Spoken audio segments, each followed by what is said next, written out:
Mhm. Cool.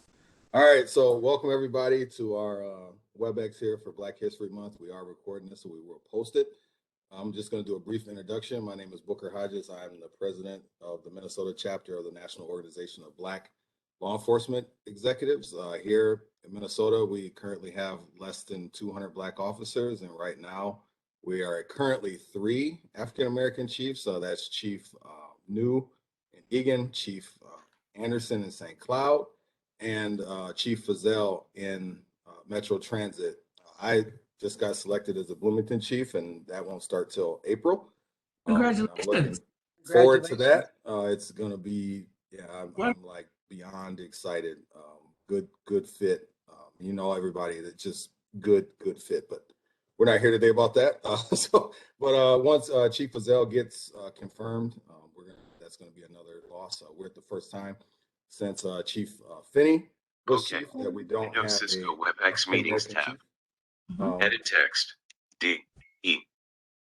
Oh, sorry, I think we got somebody else on here. We don't have a African American D. chief in our major cities right now. That's the first time since Chief Finney was chief, so we're gonna have to see what happens with that. Our chapter here in Minnesota has grown. It's more than doubled in size in the last 2 years, which is phenomenal. We're almost at a a anomaly where we have almost every person that's eligible to be a regular member in Minnesota being a member of the chapter. So that is good.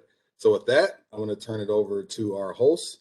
For those of you who know the radio voice of the Minnesota Vikings, legendary punter, Mr. Greg Coleman. Go ahead, take it away, sir.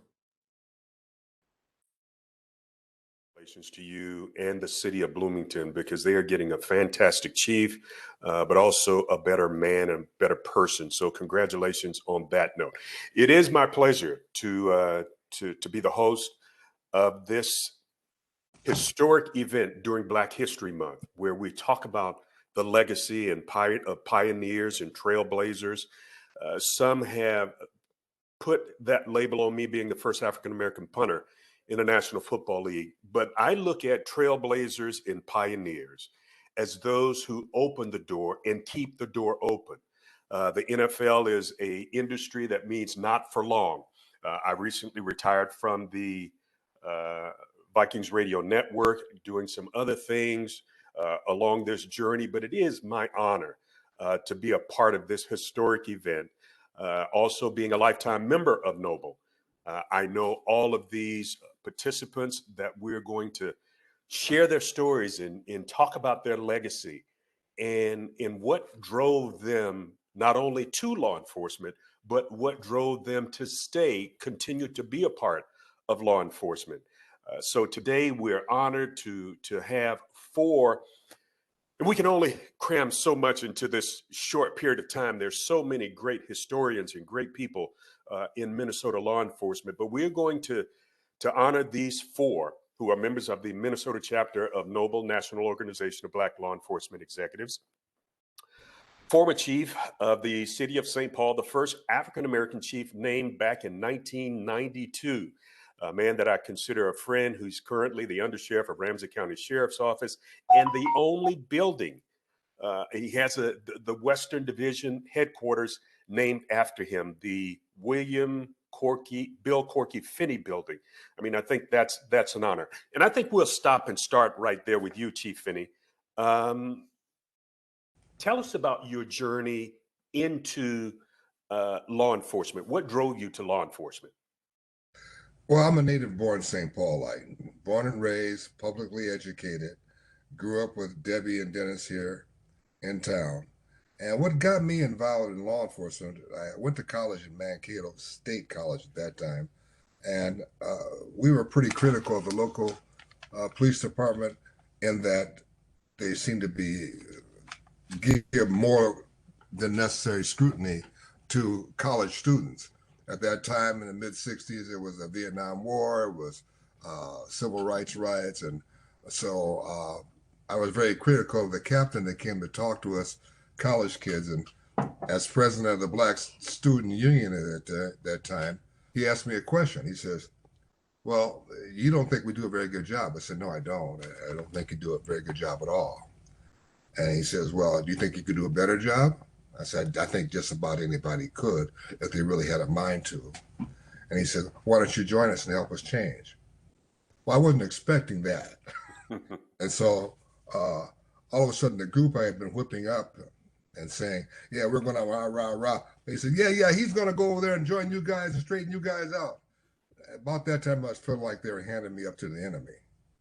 But I got involved with the Mankato Police Department my senior year at Mankato, and I really enjoyed police service. And I found out I had a facility with public service and really, really enjoyed being a public servant. And so I said, well, if I'm going to do this, I'd rather do it back home in my hometown. So I graduated in 1970, got offered a job in December of 70, started the police academy at St. Paul in January of 71. Been here ever since. Wow. That's an amazing beginning, but let's fast forward. I mean, everyone understands the climate that we're currently living in, where racism has reared its ugly head again and biases are all over the place. How did you deal, back in the early 70s and 80s, how did you deal with racism and bias becoming a part of the St. Paul Police Department?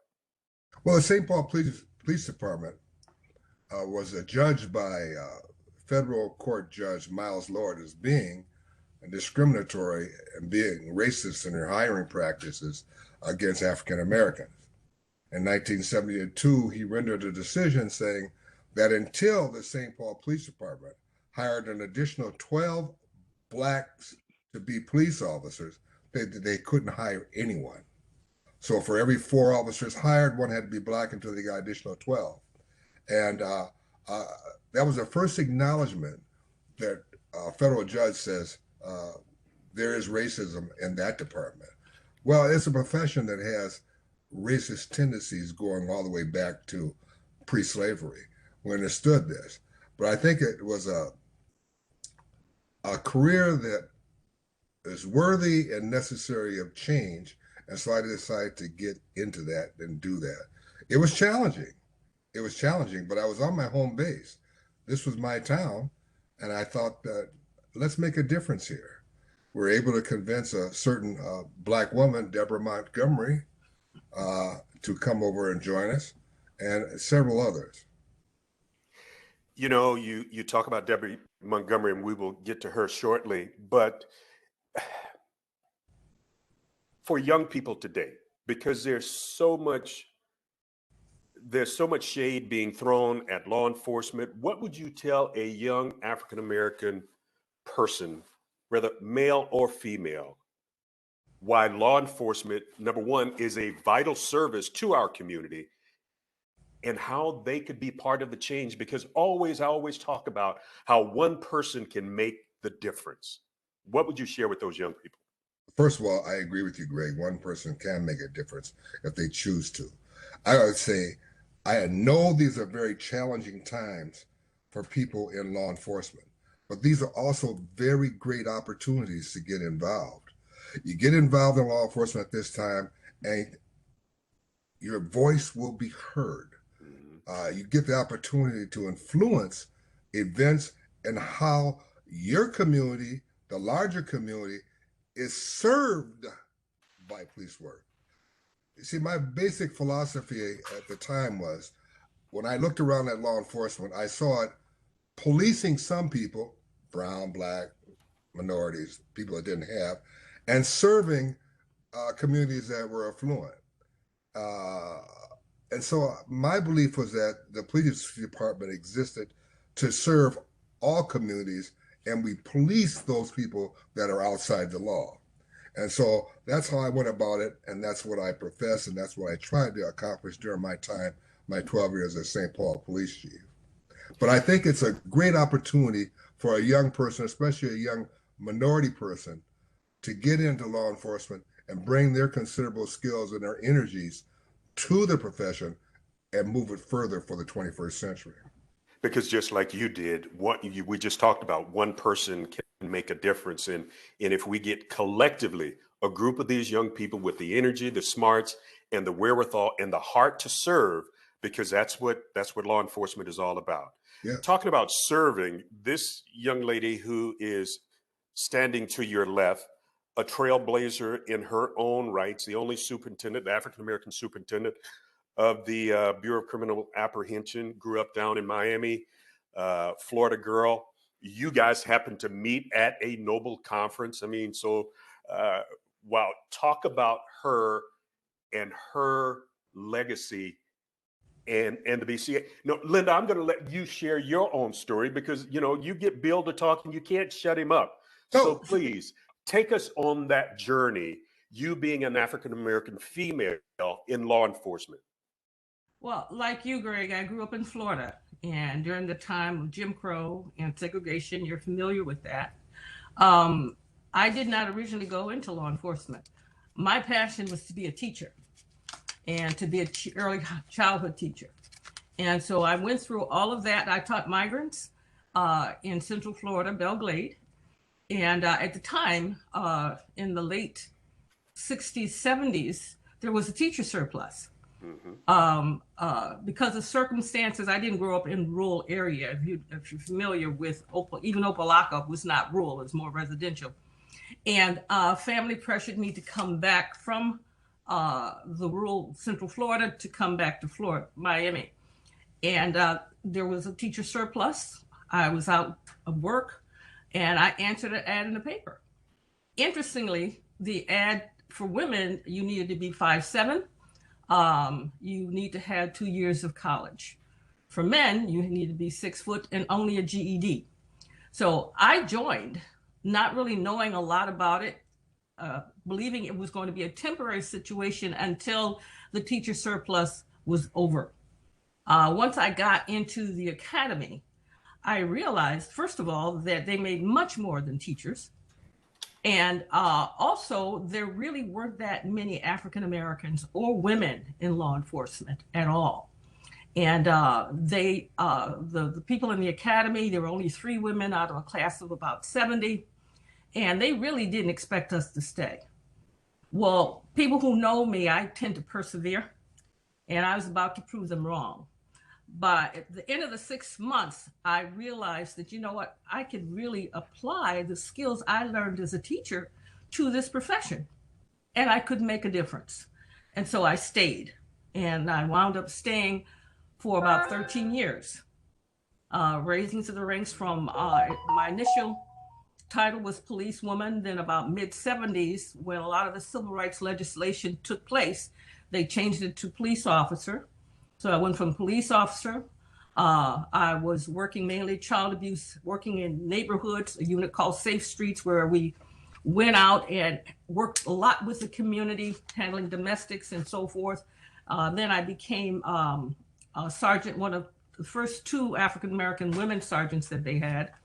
I worked a case called Arthur McDuffie. And one of the things that I've seen over the years is that this stuff is cyclical. If you're familiar with it, this is where, again, police officers murdered a motorcyclist in Dade County. And as a result of that, we had anywhere from 2 weeks to a month worth of rioting. I mean, serious rioting. And I was the internal review investigator. The criminal investigation, and there were 2 separate investigations. The criminal investigation went, they changed the venue, took it to Central Florida, to Hillsborough County area. Took the jury 2 hours to come back and find those men not guilty. Again, that started the riot. But because of my internal investigation, all of the men were fired. I went from investigative sergeant to police commander. And it was as police commander that a girlfriend convinced me to go to a Noble conference in New Jersey. And I met a young lieutenant called Bill Corky Finney. So we started a long distance relationship, but in the interim, I became a lieutenant. I was the first Black female lieutenant in Metro-Dade's history. And so, but after I did that for about a year and a half, but then I decided that the long distance relationship was a little bit too wearing. And he convinced me. He is a PR person for St. Paul, Minnesota, to move into Minnesota. And so I wound up coming here, worked outside of law enforcement for about a year when I initially came up in 85. And then in 86, moved into the BCA as an agent trainer. I worked in the training unit and also did some investigations. And that's how I got into the BCA. I had to bribe her with a fur coat to come up here. You had to do whatever you needed to do to get her to come to Minnesota. Hey, listen, I know the drill, brother. I know the drill. But Linda, let me go back and because you being a Black female, what sort of biases and racism that you had to face? I mean, you talked about growing up in Florida. I know where the Mulk is. I know about Belle Glade. Mm-hmm. I know the McDuffie family. I went to FAMU with members of that family. So I remember that case extremely well. Being a Black female during that time, what did you have to endure and how did you overcome it? Well, it was very difficult, but because it was a double bind. Many of the opponents against women going in patrol, because up until that time, I was one of the first women that went into patrol. Up until that time, police women were plain clothes. They always worked with a male partner. And many of the biggest opponents were the officers' wives. With the African Americans, we because the PBA, the police union, really didn't represent us, we formed a group called the Progressive Officers Club, which still exists today. And in order to get our voices heard, there were very few African Americans generally, and even fewer women, but we are a very tight-knit group and we looked out for each other. What I tended to do, people who know me, they feel that I'm introverted, but I'm not. I'm just a very reflective person. And so I just let my work speak for me. I had situations of certainly racism. In those early days, they would put, I remember them putting a spear in my mailbox. They had a picture of an aide dressed in a uniform, and they alleged that was my quote, boyfriend. There was a number of just really horrendous kinds of things that they would do. And what I basically did is I went about doing my job, and I knew that my work could speak for itself, and that's how I made it through. When I became eligible for promotions, I took those promotions, and I realized that I could really make a difference for the community. Mm-hmm. I could speak for the community. I could police the community in a way that these were my neighbors, my family. Some of the officers I worked with saw them as an invading force, and they were an invading force. But because I was on the street and I didn't buy into that philosophy, they knew that they could not do certain things around me, and that I would not buy into that code of silence. And that's something that I learned from the Black officers that I worked with, who most of which were directly and lived within that community, as I did. Wow. The sexism was another issue. I had an officer, because of sexist issues, tear up a report that I worked as an investigator, and I had to deal with that. Interesting enough, the officer that did that wound up getting indicted, not because of that, but because of other unethical behaviors they had. What I find is those that do the racist things also are involved in other unethical behavior.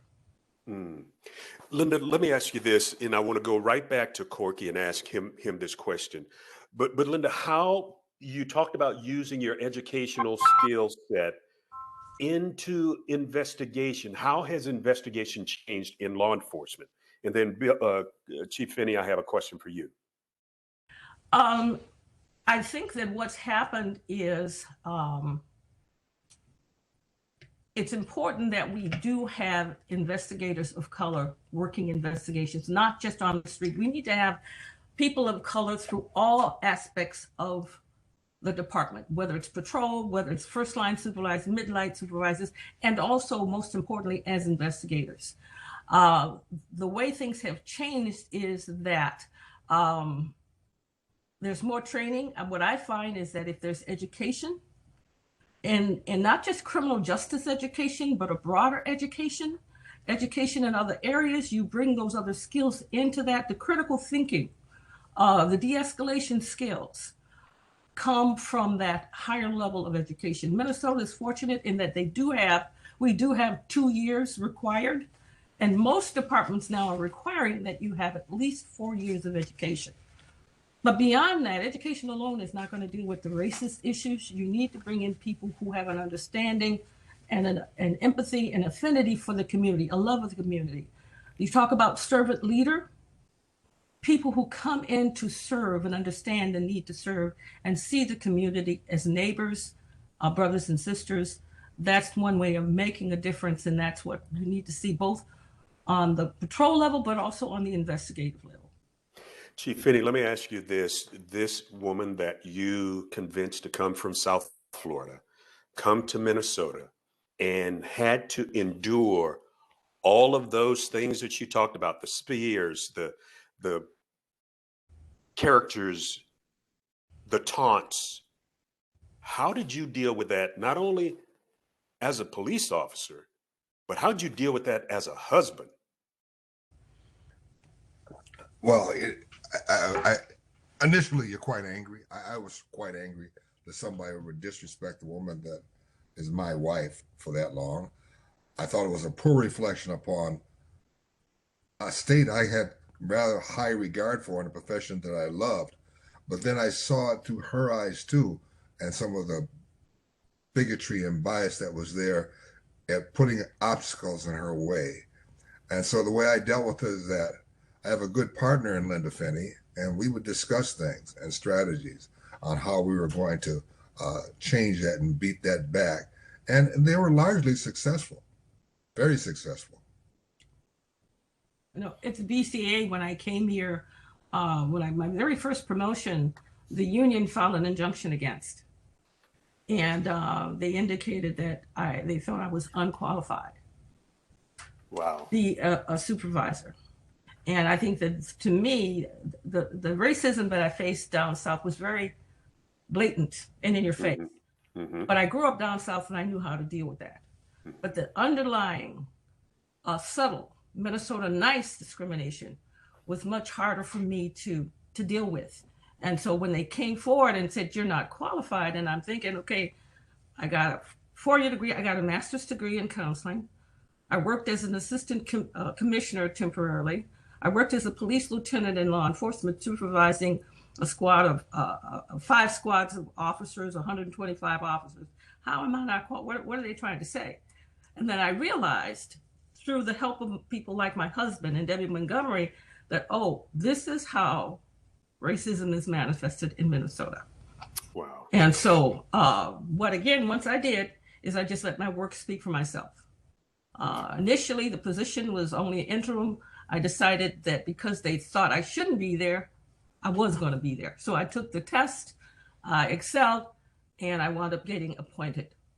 So that's remarkable. I mean, that's a remarkable story. I mean, your household, I put on the same level as 2 of your contemporaries down in Florida, down in the Orlando, Orange County area, Val and Jerry Demings. Jerry was the sheriff of Orange County. Val was the chief of police there in the city of Orlando. Now she's a congresswoman, and Jerry is the mayor of Orange County. I would say that you guys at one time had the most powerful law enforcement house in the state of Minnesota. So what we're seeing are true pioneers and true trailblazers. And I know on behalf of my family and many other families in this community, we thank you for the work that you have done and the work that you continue to do. I salute you, pioneers and trailblazers. Black History Month, Minnesota. Stay tuned, because we're going to come back to you. This next young man that I want to go to, Colonel Dennis Lazenbury, also has a phenomenal story of coming up through the ranks as one of the first to be a part of the Minnesota State Highway Patrol. Colonel, take us through your journey of why this was so important, and you chose the vehicle of the Minnesota State Patrol to be the one that used and you catapult to higher heights in law enforcement. I think you have to go back to when the three of us were being raised in essentially the same neighborhood, there before the freeway came through, there when the homes were still on top of that big pile of earth that where the freeway is dug under by now, and playing ball at Oxford Playground. I still can't say Jimmy Lee. It's ingrained so hard into me at the time. And I've never not known Debbie Montgomery, who was raised on or lived on the same block that I was. That history tied with people like Henry Thomas and Jimmy Mann, who were the local black cops in my community that I knew, my parents knew and socialized with. So I didn't have, and back in St. Paul wearing green uniforms back in the day, I was not afraid of police officers, but I was not directed or interested in being a police officer. I, like most young men and women, I think, don't know what their niche is going to be. And I went away to college, and I came back with a teaching degree and ended up teaching school for a couple of years. I was immature, ill-prepared, and it wasn't the greatest time. And I had developed some friends in rural Minnesota who worked for a sheriff's office that I would visit. And the sheriff liked me. In 1975, after my end of my second year of teaching, the sheriff called me at the school and said, I have an opening for a deputy out here. Would you come out and be a deputy? And I did what my father said I should never do, leave without something being prepared, and I took that job. And I was out there for a couple of years, learned about law enforcement, and I really got attached to that servant leader concept where I felt I was doing some good in an area where I had little training and little history of law enforcement, but it was a good learning experience for me. Go ahead. I'm sorry, but with that backdrop, and now with the current state of law enforcement, especially with the highway patrol, how would you and what would you encourage young people? What could they take as a recruiter? What tagline do you use to try and get these young people to become a part of law enforcement? Well, I did that after I retired the first time, and I told them that it is a service-oriented job. We have an inside joke most cops do that the folks that were coming into law enforcement, especially after the post-board inception, were thinking about driving fast and carrying the gun and being an authority figure. And that was not that, and that was that's what did it. And television and entertainment reinforced that concept of what law enforcement happened to be. And the goal was to convince them that you want to be a servant and do something for your community, preferably in your community, that was going to build up the community as a member of the community. So you had to be tuned to get that other fast and hard stuff out of the way. And how can you bring your interpersonal skills to interact and keep them from getting worse and get resources in to make it better or improve their condition. That's what you had to do to convince that type of person to get into law enforcement, and convince them that it's a good job with good benefits and you can support your family if you want your family. I have a son who is a police officer, and he's not a veteran yet. He's got 5 or 6 total years in. I pinned my badge on him as a state trooper, and then he went to work for urban law enforcement, for which he's better suited. He is a servant leader. He would go out in the winter before the police officer and help people and his buddy, who's also a cop, pull them out of snowbanks and do those kinds of service things. He brings that attitude too, and I would try to. You want to recruit people like that. Of course, I'm biased for my own son, of course. Well, you have to be, but again, I do believe the difference between a urban officer and the service that the Minnesota State Patrol provides is one viewed a little bit different. State Patrol viewed purely as, man, they're here to help. They're Johnny on the spot. I really need these guys.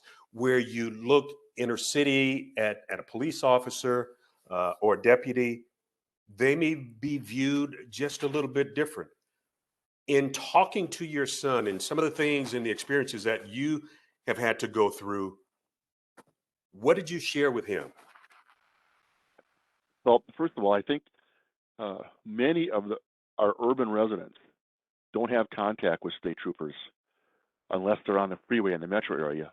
Much more contact in other facets of law enforcement when you get out of the metropolitan area. The nature of the beast, you're interacting, and there's not that many people out there of your own uniform to assist with that. But I think the concept is the same. It's still community oriented. You have to. We were assigned to work and live in the community where you worked. We developed that type of relationship with the other law enforcement. There is no anonymity as a state trooper, no matter where you are, or if you're a black guy in the white neighborhood. There is no anonymity. You are the state trooper who lives there because you got a car parked in front of your house in that rural environment. You always have to understand you're in a fishbowl. Your behavior will dictate how they think about everybody with that broad brush. You always have to be attuned to that. And if you're community oriented, you have less worry about that because you're thinking about service to your community. But Dennis, you were one of the first. You were one of the few. When you pulled up on the scene, how were you viewed, and what types of biases and racial attitudes came your way when you drove up on the scene? Do you want to hear from within or without story first? The without story is where I end up working. I put in it. I finished at the top of my class. I put in for downtown St. Paul because that was my home where I was raised. I got put in outstate Minnesota. I believe it was because they didn't want us working with another black trooper who worked that particular station. There were 3 of us at the time: Greg Darby and me and oh my gosh, forgot. Well, That's okay. Anyway, didn't want us living together. Didn't want us conspiring, meeting. I have been told that I made a stop in rural, very distinct stop. Simple traffic violation. State patrol is going downhill. Well, what do you mean? They hired you. Wow. Yeah, and you have to keep doing your job, firm, fair, and impartial about that. And that was not the first time when I got that call. There's been little things constantly about diluting the talent pool in the state patrol, those kinds of things. And I also didn't like the fact that I was going to be the first black this and first black that. I was more in tune to my father said, rags to riches, strive and succeed. When the ring comes around, do your job so that opportunities come, you can take them. And that worked out in my favor. But I was always going to be the first black lieutenant, and then the first black captain, and then the first black major and the first black assistant chief. Why couldn't I just be the chief or the lieutenant? You always had to do stuff. We had a fledgling Black Police Officers Association early in our careers. That's when Johnny Light was named Officer of the Year of the Black folks. Do you guys remember when we had that down there? I got permission to go. We all stayed at the barracks at the training center when troopers would come to town from outstate. I'm in there by myself with some other troopers who were going to some other training that was going on. I remember very distinctly coming out of the room, shining in my uniform, going to go to this conference. And they asked me, well, what are you down here for? Well, I'm going to a conference. What is it? The Black Police Officers Association. I'm staring at 4 troopers in the hall, and they looked at each other and I said, well, where's our association? Why do we get to go? Well, you get to come for your stuff. You don't get special for them. I didn't have the courage or the quick-witted thinking at the time to say, well, look at each other. Every time you come, you're meeting amongst people just like you. Mm-hmm. I went to my first mobile conference. I went to the black police meeting, and it was one of the very few times I didn't feel like an outsider. And it was so new and not feeling like an outsider that it was almost uncomfortable because I could be myself. And not that I was going to change my speech patterns or anything like that. I wasn't different. So throughout my whole career, I've always felt not the same as the rest. And I think that's debilitating if you have to think about those kinds of things. Yeah. I think you were trying to think of the other officer was Mel Lockhart. Mel Lockhart, thank you.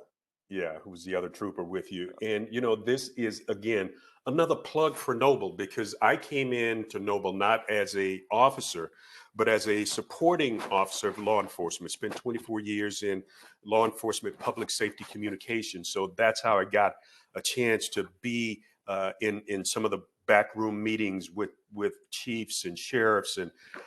And I know beyond a shadow of a doubt, there's some great men and women in law enforcement. There are also a few knuckleheads that gives the industry a bad name, and we don't have to look far. All we need to do is look at a couple of communities here in the state of Minnesota. Colonel, You know, congratulations. And I'm sorry, you were going to say quick something? comment. Yeah, Yes. and I got to say that when I retired, my wife put together stuff in the kind of the home little place, kind of like a shrine. It's got all my badges and my hat, which I think is hugely distinctive, and why one of the reasons I chose that, because of the look of the state troopers.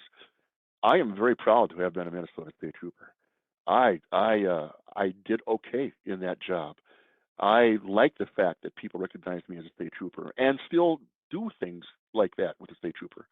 I worked, when I retired, I came back and did recruiting for the state trooper and community outreach, and that was a very rewarding time for me to do that.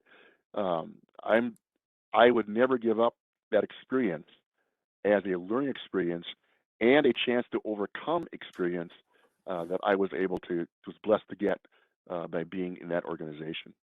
And if I can if I can get a few other folks to commit to that, as we try to get for all good folks to consider this as a viable employment opportunity, for the reward that you get, that's not hard, but it's a soft reward, then I would encourage that.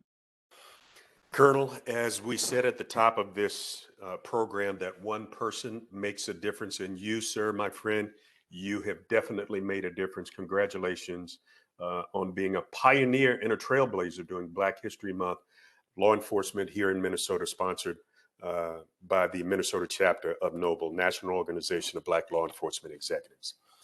Now I'm going to move to another panelist. You can call her whatever you want.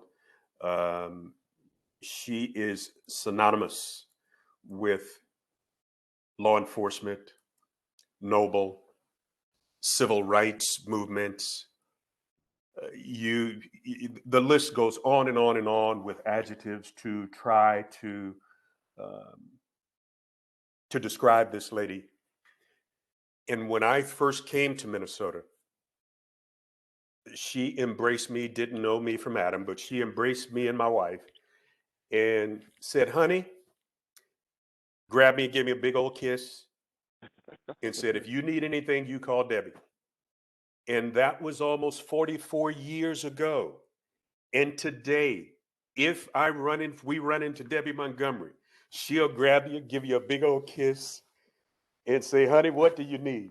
How are you doing? And she is synonymous with law enforcement in the state of Minnesota.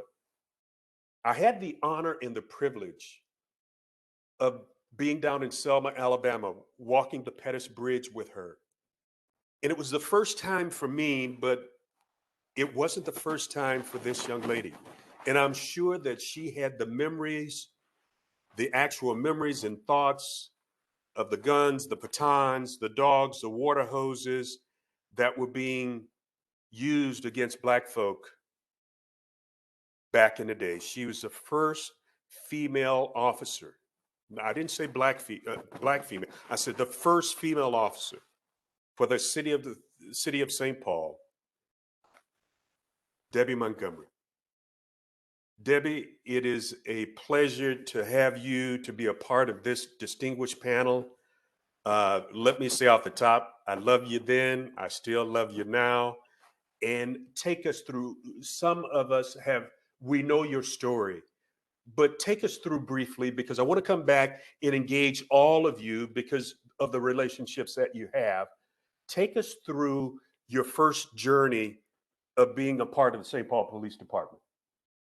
Well, thank you very much. And I'm honored to be here with this panel and my fellow people that I grew up with in the old Rondo neighborhood, Corky and Dennis.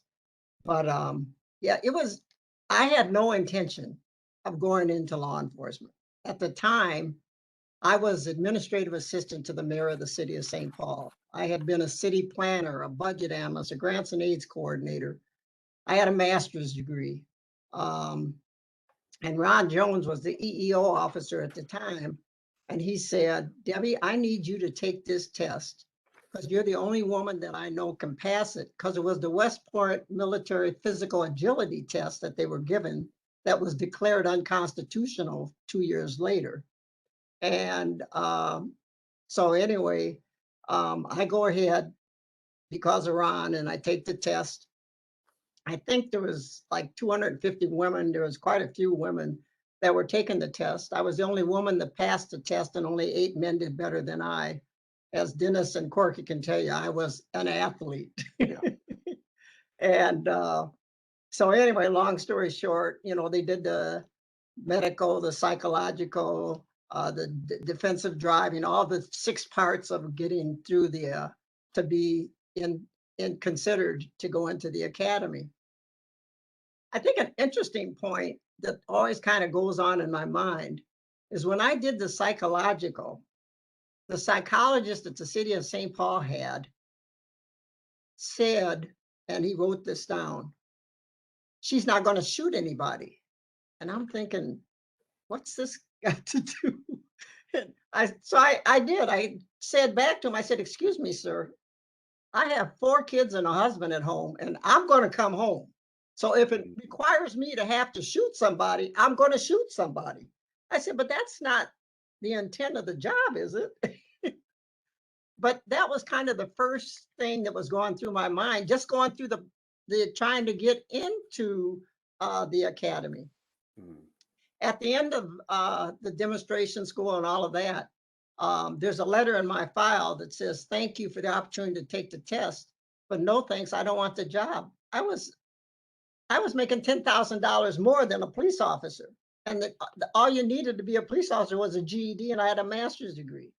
So long story short, they decided they were going to hire 50, and 10 Miles Lord said 10 had to be African-American. And I said, on Friday, the Friday before the academy was supposed to start, one of the African-American men dropped out. So I get a call from the mayor saying, Debbie, I need you to go sit in the academy so we can get it started, because Miles Lord isn't going to let us start without 10. And you're the only one on the list that I have some control over. And I said, but Mr. Mayor, it's a $10,000. Don't worry, you'll be taken care of. Never trust a politician. All I can tell you. But Debbie, let me ask you this, because I know you have some tremendous stories, but how did you deal with the racism and sexism back in the day being on the force? Well, you know me well, and these other ones know.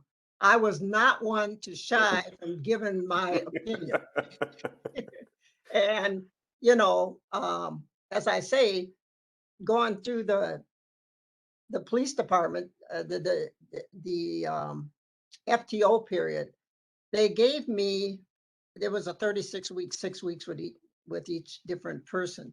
And the people that they gave me really didn't want me to succeed. I mean, they weren't doing anything to help me grow in this position. But I'll never forget Kenny Shepard, who was an old Detroit officer, and he didn't want me at all. He didn't have any trust in women police. And he said, and he had a partner that got killed in Detroit. And he said, now, I am not going to allow you to get killed on my watch. And I said, well, that makes me feel good. But we were constantly in fights because we had Mount Airy and some of the McDonough and some of the higher. The area that they put me in was the highest crime area in the city of St. Paul on midnights. Oh. And I was assigned as a 1-person squad when every other squad was 2 men. And so I say that to say that was a start of they're trying to get rid of me. And the one thing that I think that's really interesting about having gone through this career, and Linda talked about it, as women, we are more communicative. I mean, we're not going in to go fight, hey, listen, brother, let's sit down and talk about it. Let's see what the problem is. Let's kind of work through this thing. And like I say, I had Billy Burton, the head of the Hell's Outcasts, that, me and him at one point became, quote, I say friends, acquaintances, because I had so many calls to their headquarters up on Front and Albemarle for loud parties and stuff. But it's just interesting because the kinds of things that happened when they had loud parties at these other houses in their area, in our area, I would go over and I say, hey, listen, you guys want to party with your ladies? Why don't you just kind of chill out a little bit, because the Gang of Blue is coming and somebody's going to go to jail. You don't want to do that. Just turn the music down. And like I say, this didn't happen right away, but after we had got that understanding, they'd turn it down. Well, then my sergeant would come and he'd say, what are you doing? Effing them? And I'm thinking, how did I get to that point? I mean, I solved the problem and I'm getting, talked to like I'm chopped liver over here. So, I mean, that's just one example. Talking to the chief, Corky knows him well. He was there before him. He was not a fan of Debbie Montgomery. And during our first 6 months on the job, you get your first raise. Well, I was the only person in my academy that didn't get a raise. So I called the chief's secretary and said, say, I need to talk to the chief. And she said, well, he's kind of busy. I said, well, I'll wait. Just tell me when I can go talk to the chief. So I go into the chief's office and I said, Chief, I didn't get my raise. What's the problem? To which he says to me, you didn't write enough tickets. And me with my smart mouth, oh, is there a quota? and he didn't answer. But as I'm going out, the desk sergeant said, Debbie, an apple a day will keep the doctor away. So I got my information on what I was supposed to do. But I was working in a neighborhood where people, I mean, you could have gave first of all, there were 42 bars on Rice Street in the area that we had. It went all the way over to Payne. So I could have got a DWI every night. If I'd always tell my rookies when I was an FTO, sir, your goal is to get us back to team without getting hit by a drunk driver. But it's, they had defective cars, defective equipment. And, it was just all kinds of things. And so I was trying to navigate, how do you deal with people that don't have a lot and really want to do the right thing, but they can't because of income or whatever that situation is. So I was always taking that social worker point of view, trying to navigate and talk to people. And I, having been a city planner and in the city, I had connections with the different neighborhood groups. And a classic example, and I'll just share this one with you, is, I'd pull somebody over for a broken tail light and white light to the rear. And, you could give them a ticket and I'd talk to them. And if they didn't cuss me out or call me out of my name, I might say, okay, when can you get it fixed? Well, I get my check on the 1st or the 15th and blah, blah. Do you have money on that check that you can afford to get it fixed when it, And so I kind of try to figure it out. And at some point, I ended up going over to Menards, getting a roll of reflective tape. And if they talk to me right, I'd say, well, I can't do this, but if you put this over, that'll stop somebody else from stopping you until you can get it fixed. And then I'm going to check. You said you can get it fixed by this check. I got your address. I'm going to come by and check on it. And I did. It was like I say, people did. If you trusted them, they did what you asked them to do. And I was able to network with the Rice Street Businessmen's Association because they had headlights out and I wasn't buying headlights. And so I talked to Jim Bradshaw, who is the head of the president of the association. I said, can you give some coupons to the gas station on Maryland and Rice that I can hand out, and I'll put a date on when they say they can pay for the headlight or whatever. And so they did. And so I was handing out coupons and putting things on. Do you Wow. realize only one person, because I would say the only thing you can give somebody is your word. And if your word isn't any good, and only one person out of the whole time I did that didn't do what they said they were going to do. So it's trusting in people and understanding them. I think that's some of the part. And, you know, Debbie, you have a heart of compassion in one of the most difficult occupations known to man. And I have watched you over the years how you manage relationships. And that's what I want to come back to. But before I leave there, you talked about you having to pay for tail lights and headlights because people you trusted people and people trusted you. Well, here's my plug for a program called Lights On, and some in law enforcement. Noble is uh, a part of this program. Instead of giving that person a ticket for a broken tail light, which actually is what Fernando Castillo uh, was stopped for. There's a program called Lights On. So instead of giving them a ticket, they give them a voucher to get it fixed. That's my plug for Lights On, which is a program that the Minnesota Vikings and other NFL teams around the country are partnering with law enforcement to make a difference. So, Debbie Montgomery, you have made a difference. What I want to do now is switch very, very quickly. If you can share one of the most pleasing moments that you had as a law enforcement officer, because I want to go around as time winds down on us and ask each of the panelists to share that. well, thank you for that question. First of all, my passion is young people. And one of the things that the department did when I was the only woman on the job was, and I'm on midnights, they had me do officer friendly. And then when the DARE program came, they had me do DARE. And then when the GREAT program came, they had me do GREAT. The interesting thing about all of that was I have met these kids from kindergarten up to 8th grade. When I'm patrolling at night, and these kids are now older, they all knew me. And I could talk to them because I knew them by their name or whatever.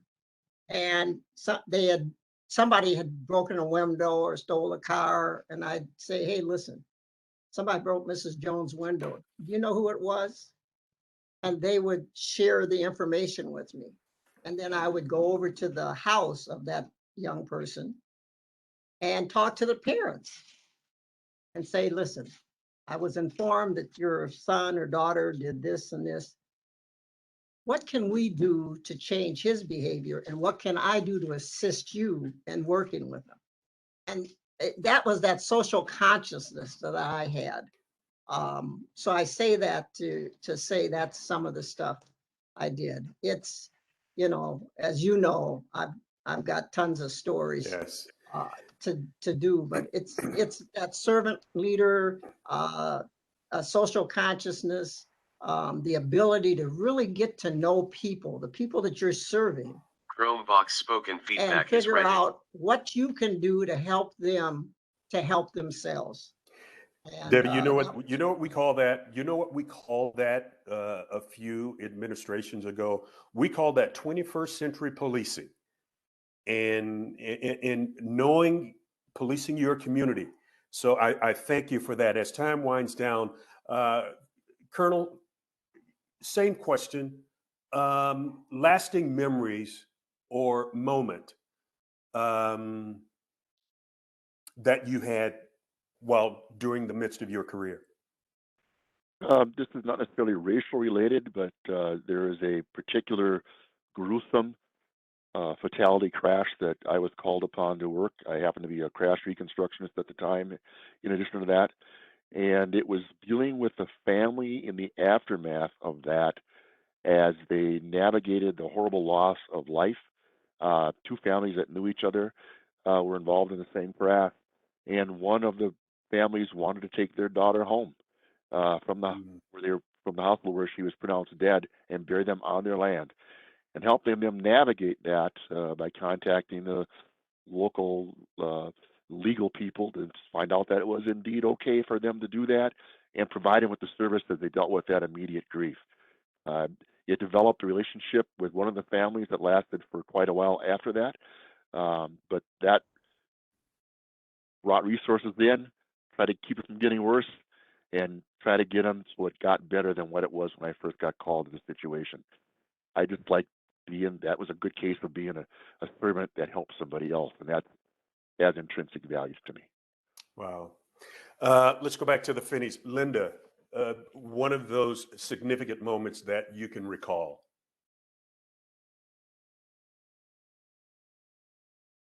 I think you're muted, Linda. Okay, one of my situations, and there's several, but one in particular that stands in my mind is during my time in Dade County, I worked as a school resource officer, and I do believe in the value of school officers, resource officers in the schools. They do tremendous help in helping the community, helping the school teachers, and helping the young people. I helped a number of young people working through their issues. Many of the kids had been bused into the school that I worked in from the inner city. When I went back to the street as an investigator, many of those children walked up to me and would call me, Ms. Saunders, what are you doing? They're trying to get you killed out here. And I said, this is a part of my job. They looked out for me. They provided information, not as an informant, because they knew they had a positive history with me, and they knew that I would use it to the benefit of them and their community. So I remember, I can tell you the number of times when they came to me and I would say, you know, such and such happened. Tell me about it. And they would provide me with the information because of that relationship. The one thing I wanted to say before we go off, many times you see young people marching today, and that it may be helpful.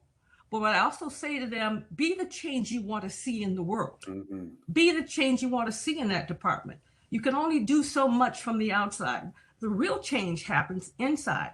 Have the courage, similar to what Corky did. He took that challenge. Can you make a difference? Join us. And we're having difficulty recruiting.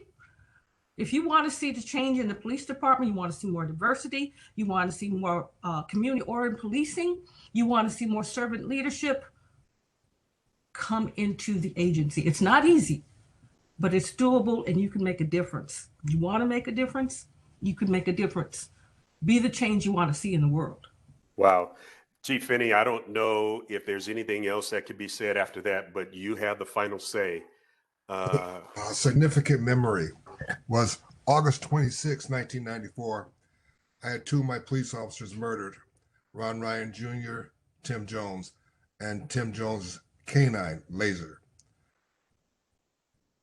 On the funeral procession for Officer Jones, St. Paul citizens lined the entire funeral procession with their dogs.